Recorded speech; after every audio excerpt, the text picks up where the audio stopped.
जय श्री बृहस्पति देव। जय श्री राधे कृष्ण। आप सभी का आपके अपने YouTube channel VK Mishra present में बहुत बहुत स्वागत है। आइए आज आप सब सुनेंगे गुरुवार व्रत की कथा। प्रत्येक गुरुवार को जो कि भगवान बृहस्पति देव की कृपा प्राप्ति के लिए व्रत को धारण किया जाता है।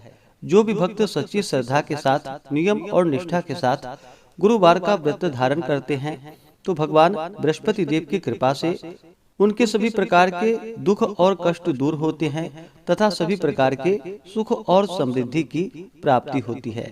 गुरुवार के दिन चाहिए कि इस दिन केले के पेड़ के नीचे जो कि अच्छी प्रकार से साफ सफाई करके वहाँ पे आसन लगा करके गुड़ मिश्रित जल जो कि केले के वृक्ष में डालनी चाहिए। एक दीपक प्रज्वलित करके भगवान बृहस्पति देव को विशेष प्रकार से जो कि पीला पुष्प अर्पित करे, पीला चंदन अर्पित करे, धूप और दीप दिखाएं, अनेक प्रकार का नैवेद्य अर्पित करे। विशेष करके गुड़ और चने की दाल का भगवान को भोग लगाना चाहिए, मुनक्के का भोग लगाना चाहिए और फिर गुरुवार व्रत का कथा श्रवण करनी चाहिए। जहाँ पर भी केले का वृक्ष ना हो तो आप भगवान बृहस्पति देव की फोटो या प्रतिमा रख करके उनका पूरे विधि विधान के साथ पूजन करें। भगवान बृहस्पति देव अपने भक्तों के सभी प्रकार के मनोरथों को सिद्ध कर देते हैं। तो आइए सुनते हैं गुरुवार व्रत की कथा। तो बोलिए प्रेम से भगवान बृहस्पति देव की जय, भगवान विष्णु की जय, माता लक्ष्मी की जय। कथा के अनुसार प्राचीन काल में एक बहुत ही निर्धन ब्राह्मण रहता था। उसके कोई संतान ना थी। वह नित्य पूजा पाठ करता। उसकी स्त्री ना स्नान करती और ना ही किसी देवता का पूजन ही करती थी। इस कारण ब्राह्मण देवता जो कि बहुत दुखी रहते थे अपनी पत्नी को बहुत समझाते किंतु उसका कोई परिणाम ना निकलता। भगवान की कृपा से ब्राह्मण के यहाँ एक कन्या उत्पन्न हुई। कन्या बड़ी होने लगी। प्रातः स्नान करके वह भगवान विष्णु का जप करती। बृहस्पतिवार का व्रत भी करने लगी। पूजा पाठ समाप्त कर जब पाठशाला जाती तो अपने मुट्ठी में जौ भरकर ले जाती थी और पाठशाला के मार्ग में डालती हुई जाती थी।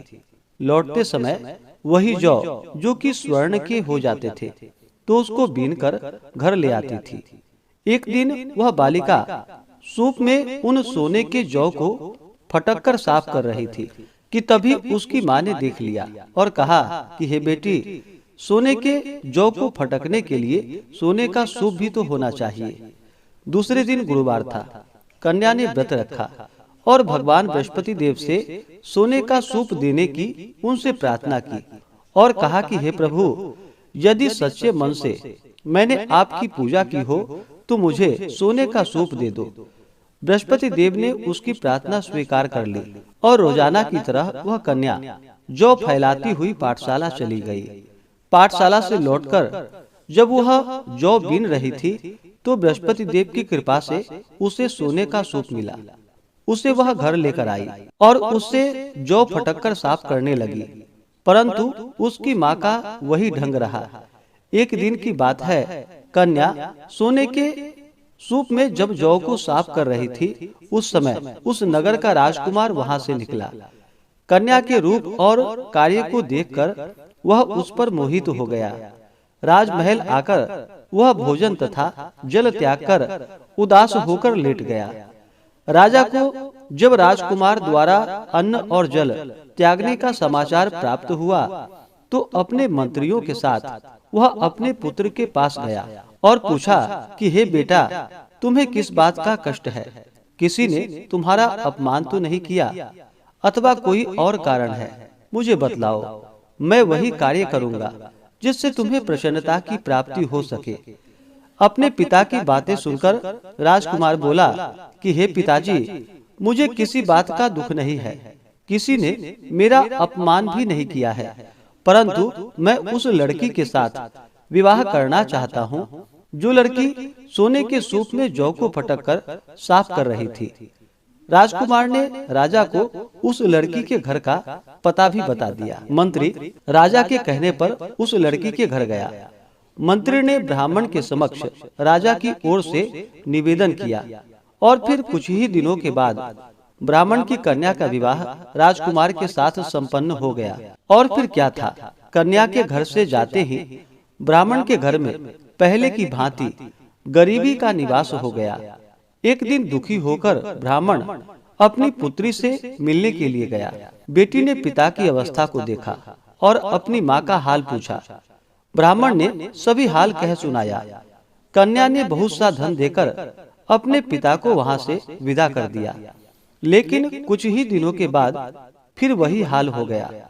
ब्राह्मण फिर से अपनी कन्या के यहाँ गया और सभी हाल कहा तो पुत्री बोली कि हे पिताजी, आप माताजी को यहाँ लिवा लाओ, मैं उन्हें यह विधि बता दूंगी जिससे कि गरीबी दूर हो जाए।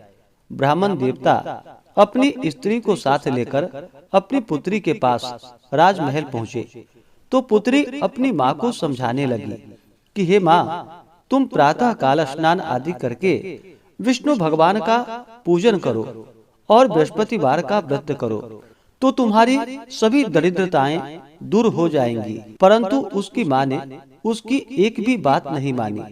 वह प्रातः काल उठते ही अपनी पुत्री के बच्चों का जूठन को खा लेती थी। एक दिन उसकी पुत्री को बहुत गुस्सा आया। उसने अपनी माँ को एक कोठरी में बंद कर दिया और फिर प्रातः उसे स्नान आदि करा करके उससे पूजा पाठ करवाया। तब जाकर के उसकी माँ की बुद्धि ठीक हो गई। इसके बाद नियम से पूजा पाठ करने लगी और प्रत्येक बृहस्पतिवार को व्रत भी करने लगी। और फिर इस व्रत के प्रभाव से मृत्यु के बाद वह स्वर्ग को गई। वह ब्राह्मण भी सुख पूर्वक इस लोक का सुख भोग कर अंत में स्वर्ग को प्राप्त हुआ। बृहस्पति देव सभी कामनाएं पूर्ण करते हैं। जो सद्भावना पूर्वक बृहस्पतिवार का व्रत करते हैं एवं कथा पढ़ते हैं अथवा सुनते हैं और दूसरों को भी सुनाते हैं, बृहस्पति देव उनकी सभी मनोकामनाएं पूर्ण करते हैं और उनकी सदैव रक्षा करते हैं। जो संसार में सद्भावना के साथ गुरुदेव का पूजन एवं व्रत सच्चे हृदय से धारण करते हैं, उनकी सभी कामनाएं वैसे ही पूर्ण होती हैं जैसी सच्ची भावना से राजा और रानी ने बृहस्पति देव की कथा का गुणगान किया था, तो उनकी सभी इच्छाएं बृहस्पति देव जी ने पूर्ण की। इसलिए सबको कथा सुनने के बाद प्रसाद लेकर जाना चाहिए और हृदय से उनका मनन करते हुए जयकारा बोलना चाहिए। तो बोलिए प्रेम से भगवान बृहस्पति देव की जय, भगवान विष्णु की जय, माता लक्ष्मी की जय, सर्वदेवी देवता की जय।